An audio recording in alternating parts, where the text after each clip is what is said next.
Hi, everyone. Welcome to Tent Talk, the Farmers Market podcast. This podcast is all about farmers markets, how to increase your market business success while providing people with fresh food. Farmers markets are essential. Whether you're a farmers market manager or a small farmer or food maker selling at farmers markets, you have found just the right podcast. On this week's episode, we're talking about this special time of year when many farmers markets are wrapping up their seasons and how to set your market up for a successful 2022. I'm one of your hosts, Bridget Myers. I'm a longtime farmers market manager, Vendor 101 co-teacher, and education coordinator at Farmers Market Pros. And I'm Kat Fields-White, Director of San Diego Markets, still an active farmers market manager, founder of Farmers Market Pros, and host of Intense, the Farmers Market Conference, and the Farmers Market Pros community. And I'm Justine Marzoni-Mead, Tent Talk producer, marketing director for Farmers Market Pros, and logistics coordinator for Intense, the Farmers Market Conference. Back in March 2022. Woo-hoo. Back live and in person. We're back. Yeah, I was just saying, I wish that we had a season off, or off season, so we could... For our market. Plan the conference. Yeah, let's just close the market. You know, we've been year-round all this time, but let's just tell everybody to go home for a few months. What do you think? Fine. Yeah, it's no, fine. That's not going to happen. No way. Ruin our reputation. Yeah. That's right. Today's episode of Tent Talk, the Farmers Market Podcast, is supported by the newest online version of Vendor 101, helping small farmers and food makers launch successfully at farmers markets and streamlining the application process for market managers. If you're just beginning to think about starting a farmers market business, or if you recently started operating at markets and would like to brush up on your operations knowledge, this is the class for you. Market managers can reduce time spent answering prospective vendors' inquiries and help new farmers and vendors get off to a good start by connecting them with Vendor 101. Register today at vendor-101.com or find more information by clicking the Vendor 101 logo on the homepage at farmersmarketpros.com. We're so excited about our new Vendor 101 online program. I am so excited about it. I feel like Justine is actually like Shonda Rhimes. Okay, I think we need to not talk about how great Justine is anymore because someone's going to snatch her out from under us. No. I'm not leaving. Justine's Good. terrible. Kat and I made the video. You're going to love it. It's not Not true. at all. But it is so fun, and just so all of you out there listening, we have some other courses coming up too. I won't spoil the surprise, but some for marketing, some for farmers market managers, and we've got lots in the pipeline. So We do. We're having a really great time putting courses together, and I feel like the three of us make a good team because we all have Great our team. strengths, and the courses are kind of a nice little baby we're all having together. It is. It's nice. It's Yeah, awesome. We're co-parenting. Yes. If we only didn't have those markets to run every week. I know. Those darn year-round markets. Well, we love Not really. we love our year-round markets We do. anyways. Well, welcome back to Tent Talk, everyone. It is that time of year again. Kids are going back to school. This did not happen last year, kids going back to school. I'll tell you what. So for most of us. At the time of this recording, kids are going back to school. Please. Tourists are starting to head home, and there's a slight chill in the air, hopefully, for most of you. Sorry, Phoenix. Many farmers markets across the country are wrapping up their 2021 seasons soon. So let's talk about how to close your market season on a high note and what to do during the off-season to make next year even more successful. I mean, we talk about being jealous of it, but really when we say off-season, isn't that like when people want to know what farmers market managers do the other 6 days of the week? Like what kind of fun we're out there having? Precisely, yes. Or Like, it's there's no work to be done other than showing up at the market. I'm sure that's what people who have an off-season think. Yeah, we're off. Yeah, we're taking a nice long vacation, November through March, I'm sure. It's like a maternity leave, just sitting at home. It's great. Eating bonbons all day Yes. in front of our daytime television. Right. So we know everyone's busy who's having a, quote, off season. If your market closes for the season, we know that you guys stay really busy. We see a lot of people who haven't yet reopened their market for the new year when we have our conference in the spring. And it's been really great to talk to them and see all the things that they do in preparation of launching. So there's the whole process of closing the market for the season, saying goodbye. I'm going to talk about a couple things that people do during that time, and then also just using those months to really kind of reopen for the new season the next year in the spring with a bang, and what kind of new things you can do to encourage your shoppers to come back and make that weekly habit of shopping at the farmers market. I feel like it's actually a little bit more work in some ways when you're off for a season and then back, because it's like you have to plan a new market opening every single year. Yeah, and some market managers accept application, or they require their vendors to reapply every year, or some markets do their booth sales by like a season, so you have to go through that whole process. So yeah, the start stop might make it a little bit harder for some. Yeah, for sure. Both ways. Yeah, Both ways are a lot of work. Both ways are a lot of work. And we don't have personal experience doing the closing of the season, but we know a lot of people in the industry, and some cool things that we've seen people do is like back to school promotion. It might be the close of your season soon, but kind of talking about kids going back to school and getting them kind of ready to eat healthy while they're at school. Some other things you can do at your market. I know it's kind of hard right now too, and we're talking about markets being open, but are we still talking about drawing big crowds for events at your market? Variant things happening. Then are the schools staying open? Please. But kind of things like that. And then the Fill Your Pantry event, and what market was doing that? So that was actually a group of markets a group of markets up in the Portland, Oregon area. So it's several different markets. I think they're not even several markets from one organization. I think it's a cooperative effort between a number of markets and the Slow Food chapter in that area. And they do this Fill Your Pantry event where they set up an online ordering system, and you can order large quantities of things from farmers. So as the farmers are wrapping up their seasons, they can move those crops out and people can stock up for the coming winter. And I'm not sure if they do this. I think I've seen some videos that are demos, but I would think that a program like that could be really valuable if you also did demos for things like teaching people to to dehydrate fruits and vegetables and to make pickles and to make sauces. Jams. Yeah, exactly. So help people learn how to take those big boxes of berries or beets or what have you, cucumbers, and turn them into something that's going to give them great nutrient-dense, tasty food all winter long while your market's closed. Yeah, and these are really great ideas, not only to kind of help your farmers get through that final push, right? Getting out all of their produce for the season, but also we're noticing this at our market a little bit too, because the kids are going back to school and the tourists are going home, that those big summer crowds that your market were drawing might kind of be dwindling. So this is a great way, doing just these little events or kind of little promotions to get a bunch of people out at your market right for those last couple weeks before you do close for the season. It's tricky as people are changing that habit, and especially this year, because it's not even kind of a natural flow from summer into school. Everybody's been out of school for so long that, they're really having to remind themselves of how do these new habits work again? Yeah. I've got to pack lunches every day. I've got to do carpools. Yeah, what's a weekday versus a weekend, all that. So this is always, I feel like, kind of a little dip even for year-round markets. Yeah. As people get used to new routines, the new school year, things are changing. And then you head into the holiday season, which can be really busy at markets, but kind of busy in a different way because people are also distracted by holiday gatherings and family things and travel. We'll see how that goes this year. Yeah. But just looking forward to Halloween, Thanksgiving, Christmas, moving forward, people kind of get in that mode where schedules get a little bit shifted. Yeah. And so, after really reminding your shoppers what day it is, really just doing that kind of calendar check-in with them and say, hey, or do a countdown. Hey, there's 7 markets left in the season. Yeah. Come see us for the next 7 Tuesdays. Kind of count down, and then each week say, hey, there's only 3 left, there's 2 left. Things like that. And even with the year-round markets, I like the idea of the Fill Your Pantry or some kind of canning demo or things like that, because we have a growing season, even though our market's not open seasonally, it's open year-round.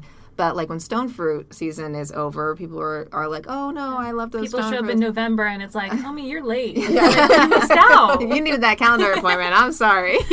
But maybe teaching them how to preserve things. How to freeze those peaches. Exactly. Yeah. And then year round, there's all sorts of things you can pickle or freeze, kind of taking your favorite herbs and putting them in an ice cube tray with olive oil and freezing them so you have them to cook. All those kind of little tricks that maybe we use in our kitchen, but teaching your shoppers to do that. So then they'll buy larger quantities from your farmers and vendors on a more regular basis, just at the closeout of each growing season. Yeah, that's really smart. I also think that in my experience as a vendor, just thinking about like sales, September, October tends to be a little tighter. I feel just like naturally, people are buying like backpacks for their kids and like new shoes and back to school stuff. And you are kind of thinking like, okay, Christmas is only a few months away. So I think people kind of naturally tighten up a little bit just with how much they're spending, which, is just a natural thing that happens. But so just making sure that as, the end of season comes up, that you're upping your newsletter, your social media, that, it's easy for at the end of the season things to fall off your plate. There's just a lot to do, but make sure you keep up with those weekly newsletters and highlight specific things on social media. Just keep reaching out to people so the market stays top of mind, and reminding them that even though you have to buy all this new stuff for back to school, or you're paying off your credit card bills from your summer travel, that you still have to eat, and you still have to shop local. Yeah, and that is a good thing to keep in mind for your farmers and vendors if either the market is closing for the season, or if people are just ending a growing season, or a flavor that a vendor is offering. If they're doing any kind of discounts on like larger orders for things that are going out of season or going to be gone soon, make sure you push that out to your shoppers. Put it in your email newsletter so the vendor or farmer can really sell every last item that they have to sell. Yeah. I like your idea of the countdown to the last market. Yeah, I mean, it's really easy, when you're getting ready to go on vacation, to kind of check out a couple of weeks ahead, and you're sort of half at your job, but not really. It's really important not to do that in this situation if you're closing your season, because it's one of those things like going out for a great meal, and then the waiter moves on to the new table, and your dessert and coffee come late, or you can't get your check, and so your last impression of that experience is not good, even though you've had a great time up until then.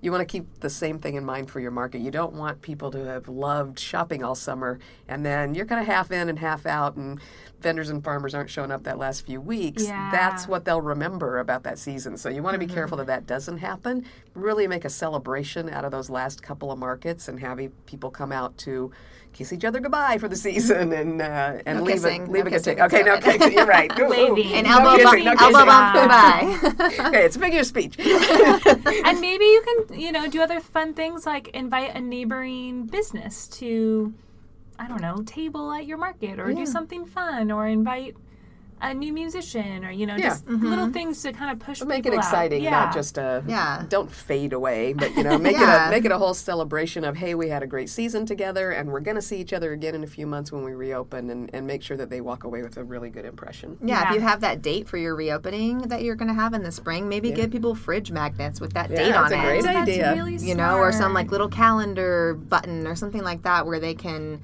keep that top of mind even when they have started, having to get their groceries elsewhere while the market's closed. They can look forward to getting back to the market. Give stickers to the kids like, hey, remind, your parents that the market's going to reopen. You guys can come back here and shop, because kids, if you tell them that something exciting is coming, they will not forget. Yeah. They'll keep bugging you. Yeah. I think, too, when you talk about they have to go somewhere else for their groceries, if you have a year-round market in your area, I understand that everybody has that little sense of competition between neighboring markets, but really we want to keep them in markets. You want to be sure to push them towards that market that happens all year round, as opposed to pushing them towards a big grocery store where they might find out it's easier to park. For sure. It's true. If there is a place they can go to get local products, definitely direct your shoppers there, and just to tide them over until your market reopens, or maybe consider some kind of partnership with another group that stays open that has an indoor place where people can shop. Yeah, and you want to think about your vendors too, because if you operate a seasonal market and there's a year-round market in the area, chances are some of your vendors also operate at that market. That's true. And probably you'll get a lot of emails or social media messages saying, hey, I'm so sad the season is closing. Where can I find so-and-so? And you want to make sure that you're still allowing your vendors to get that sale. Yeah. So direct them towards, this is the year-round one, and then we'll see you again in the spring. For sure. Yeah. We're going to talk a lot, actually, at the conference. We've got a whole block of content in March on better together. Yeah. So the more that farmers markets can kind of join together, remember that our competition is not each other, but a whole different kind of shopping and corporate food production. Yeah. Let's figure out ways to work together. I think a lot of us has come together this last rough year that hadn't so much coordinated things, and let's keep that going. Yeah. Yeah. Take that trauma bonding and turn That's it into right. something nice, Weave it pleasant, into a beautiful tapestry. That's right. of local shopping for everybody. That's right. Well, there's some things that you can consider doing once your market has closed for the season, maybe in your off season. Again, we call it off season, knowing that a lot of market managers and vendors and farmers aren't really taking time off. But if there's things you want to do to kind of stay top of mind or to give your vendors and farmers a place to sell once in a while, holiday pop-ups are a great idea. Yeah. Maybe find an indoor space if it's safe to do where you are, and do something around holidays, either right before Thanksgiving. If your market closes, in October, the beginning of October, maybe right before Thanksgiving, you have a little pop-up where people can come buy stuff for their Thanksgiving meal. In December, have a place for your, items that are nice gifts, like hot sauces and honey and things like that. People can do stocking stuffers. And then all your non-food vendors that maybe you have at your market, they can come and really boost their sales around the holidays. Yeah, when we talked to Diana Rose a couple weeks ago from Sovereign Market, she was telling us that their market does that. They have a seasonal market, but then they pop back up. Somewhere around the holidays to let people shop local, and they maybe invite a couple more artisans or non-food vendors. Right. Yeah, it's a Yeah, good we see idea. a lot of the markets in cold climates. It'll do a couple of indoor holiday markets. Yeah. So considering that indoors, whatever the safety regulations are for your thing, but if they're just shopping for gifts and things like that, they can wear masks or whatever is safe in your area. And then also for year-round markets, remember that you can do holiday pop-ups too. Yeah. We do a big holiday shopping event by our Little Lily Market, where it's on a Saturday evening, and it always draws a really big crowd because people want to get just go out just to holiday shop instead of their grocery shopping, kind of keep those things separate. So that's always nice, and our vendors get a nice big boost in sales from that. And depending on where you're at or how you build that holiday market, if it's more of like a pop-up rather than a farmer's market, at least here in California, we're under lots of restrictions for certified farmers markets, but it also gives our farmers an opportunity to sell stuff that maybe they wouldn't be able to at a certified farmers market, or some extra value-added items like wreaths or beeswax candles or pie or special little bunches of dried flowers and stuff like that, which are fun for the holidays. Make good gifts and things, yeah. Fundraising dinners. This is a good time to do that. People are feeling in a giving mood oftentimes as they're going through the holidays, and a thankful mood. Or and before the tax cutoff. Yeah, that's right, before taxes start and things. Yeah, so end of year fundraising actually is a big deal because you can remember that you want to reach out to people and say, be sure to make your donation to Friends of the Market before the end of the year so you get that tax deduction, that kind of thing. This is a good time to appeal to people for that sort of thing. Yeah. Another thing to do if you have time and you have the effort is this could be a good time to do a farmer vendor meetup kind of celebration, a dinner or a party for the folks that participate in your markets. They're each in their own booths during the market if you get a busy market going on, and they don't necessarily get a chance to talk to one another. So this could be a good time to do your annual vendor meeting or vendor farmer celebration, do a little party. Yeah, getting to know you. Yeah, those are always so fun. I actually recently was looking for a photo on my computer, and I was digging through this old external hard drive, and I found this hilarious video of Dave and Kat dancing at one of our last farmer or our vendor parties, and Dave had his feet up on a chair and was twerking, and Kat is in a grape costume behind him,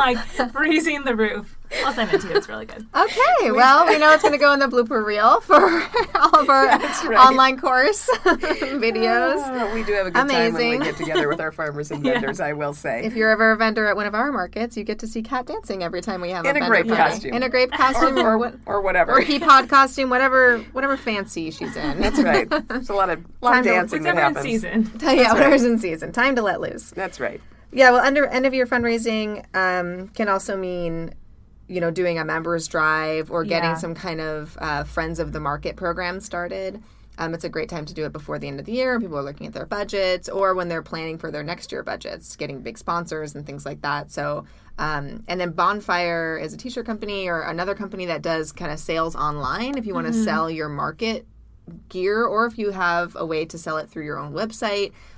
Market t-shirts and bags and hats, they make great holiday gifts. Oh, and gift cards. Yeah, gift cards and things like that. Or Happy New Year, here, start the new year right, shop at your local farmer's market kind of thing. So kind of get creative with your marketing stuff. I know we all bought shirts from each other from Seacoast local. Is that what Yeah. that group was Seacoast called? Eat Local, yeah. Yes, yeah, I was They're like, good I would shirts. say it backwards. But I got my husband a shirt with like a rooster on it. He loves those farmers market shirts and for Christmas, and so it's a nice way to kind of give a local gift. So you can buy from other farmers markets across the country.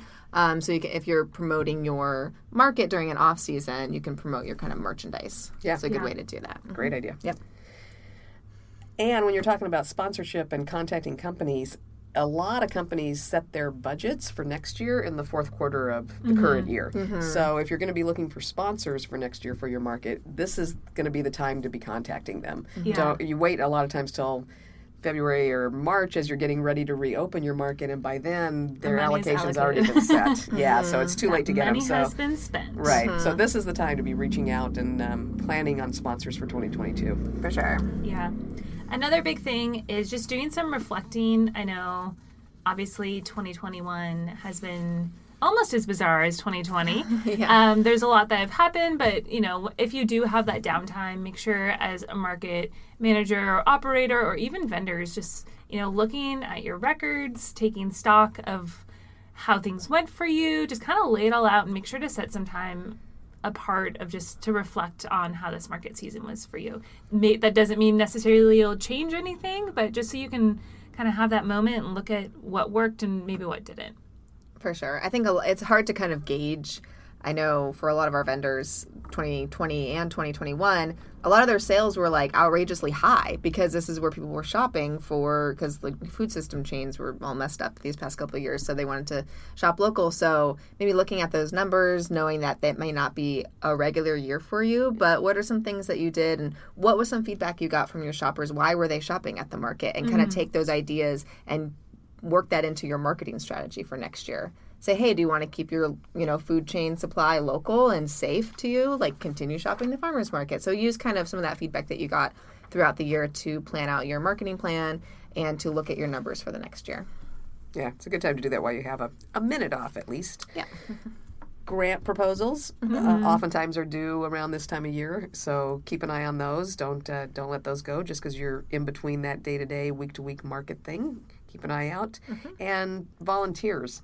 If you're going to need help next season, this is the time to stay engaged with your volunteers and make sure that they're keeping you on their calendars for next spring. Yeah. I mean, if anything, just send them, if you have their address or even their email address, send them a quick thank you. Like during the holiday season, a thank you card can go a long way. Like, thank you for all your help this year. We couldn't have done it without you. That can really mean a lot for recruitment for next year. Look forward to seeing you next April. Yeah. Same with staffing. If you hire staff members only for the season, maybe it's time to brush up those job descriptions, get them out to local colleges or local areas that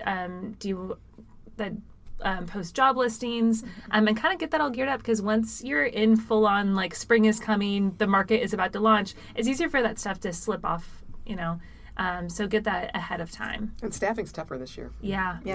Most of the businesses we see are having a hard time getting staffed up. I know that some of the markets we've talked to, the folks up in the Bay Area, Pacific Coast Farmers Market Association, and I know the Boulder Farmers Market, took a close look at their budget and looked at how they could make sure that they could keep their employees even in the off season. So they really adjusted their budget so that they didn't have to only hire seasonally, allocated things different ways so that now they have tasks that their staff can do all year long. They may not get quite as many hours in the season, in that period between seasons, but that way they're not losing people. And when they calculated what it cost to actually acquire a new staff member and train them, it was well worth it to them to just figure out a way to keep those folks employed all year. Yeah, it's true. It's hard to train staff. Yeah, It and once really you have a is. good staffer, you don't want to lose them to Right. another job, because that is so valuable, especially at the farmers market, because there's so many weird things we have to know as farmers Yeah. market staff. So And it's hard to, like, endear yourself to farmers and to build that trust between vendors and staff. So yeah, keeping people on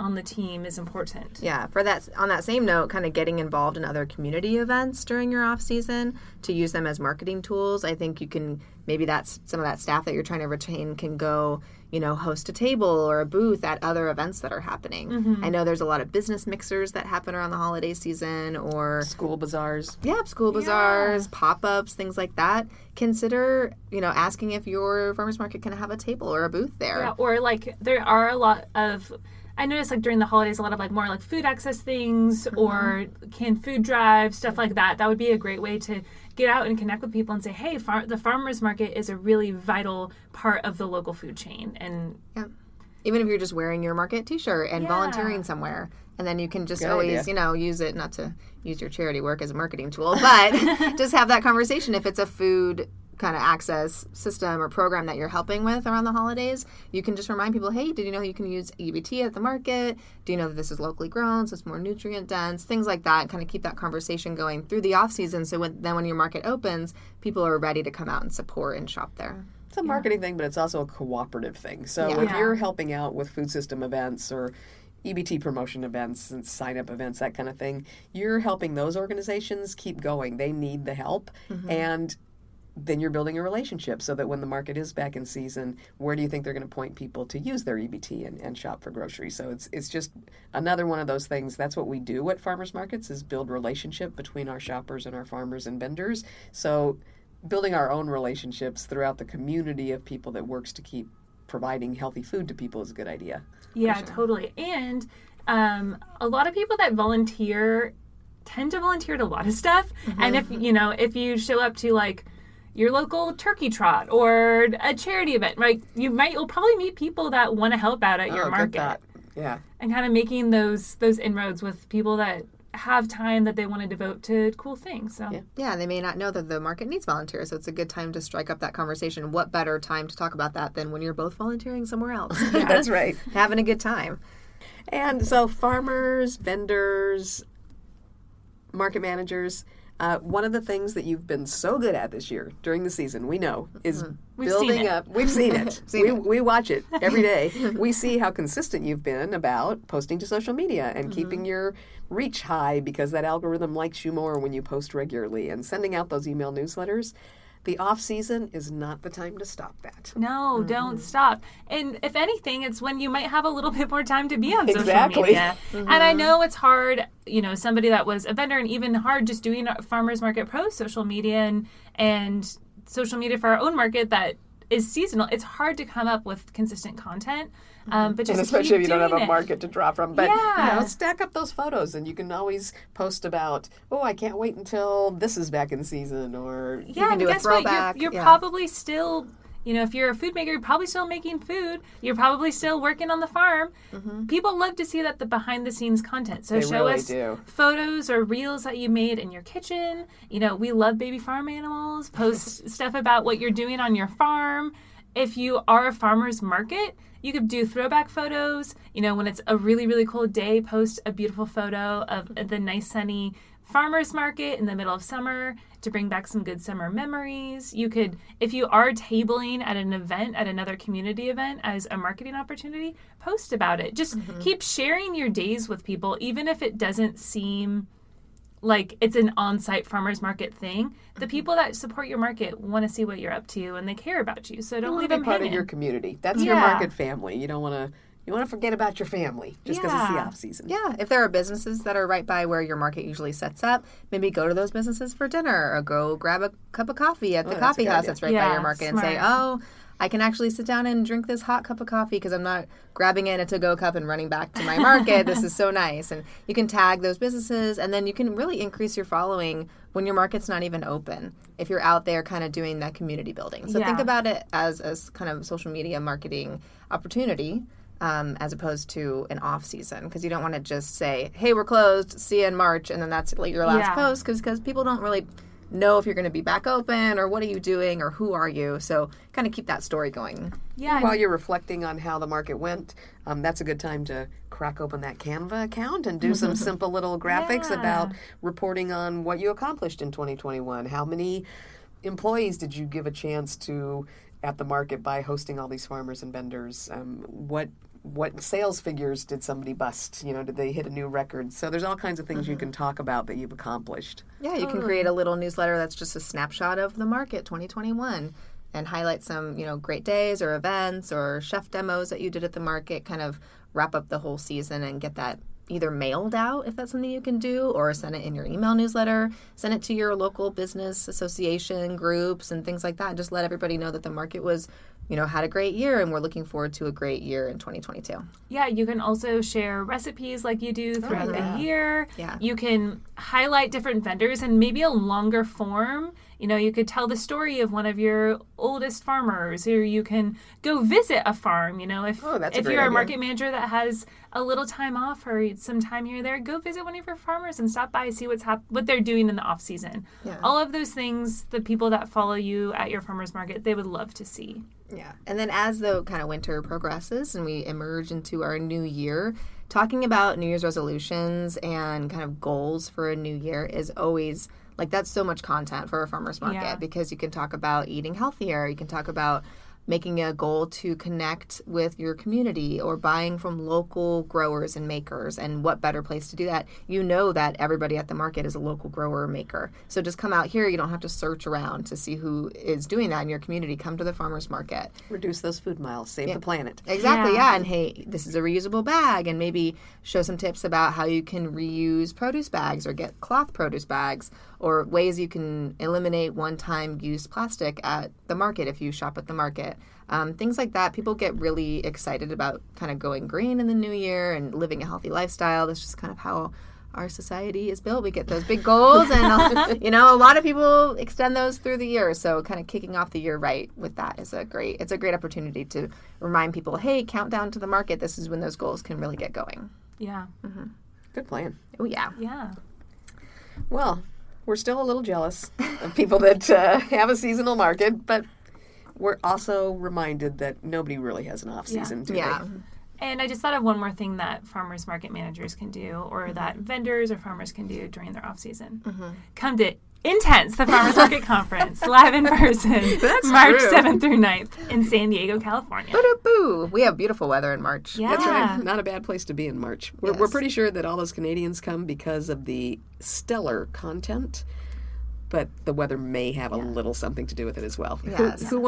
Who doesn't want to go get education and inspiration in San Diego in March? Yeah. Our content is amazing, but we are also geographically very desirable. That's true. We're the full package, baby. Yeah, that's right. And if you have an off season, that's a good reminder to go out and look at other people's. If you're traveling, go visit other farmers markets and connect with your community and talk to other farmers market managers. So our conference is on the weekdays, so come and see us at our Saturday market and stay for the conference. It's a good time to meet. We see a lot of people at the conference that are in between seasons, and that's why we try and do it kind of early in the spring, so you can take some of that knowledge and inspiration home and use it as you're planning your next season. For sure. And those year-round market managers also enjoy our market too, because you kind of get away with your, on the grind all year long. It's a nice place to come and get refreshed and re-energized and ready to go back to the market the next week and put all those ideas to use. That's right. Yep. Thanks for listening today. And big thanks to all the market managers who help their new vendors get off to a successful start by suggesting they take Vendor 101 online. Our online classes and conference support our ability to provide insights and education every week on Tent Talk, the Farmers Market podcast. Find more information about Vendor 101 by clicking that logo on the homepage at farmersmarketpros.com. Farmers markets are all about connection, and all of us, operators, farmers, and vendors, keep learning.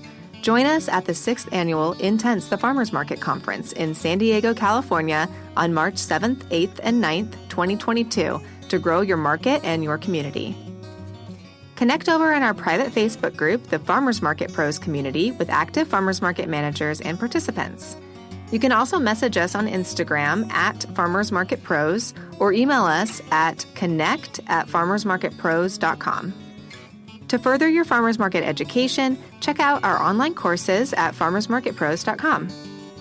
Thanks so much for listening to Tent Talk. Please leave us a review wherever you access your podcasts, and be sure you subscribe so you don't miss the next episode. Tent Talk, the Farmers Market podcast, is proudly produced by Farmers Market Pros, where passion meets profit. Today's episode was recorded and edited by Justine Marzoni Mead. Original music by David Mead. Thank you so much for listening today, and we'll have another great episode next week. Tune in.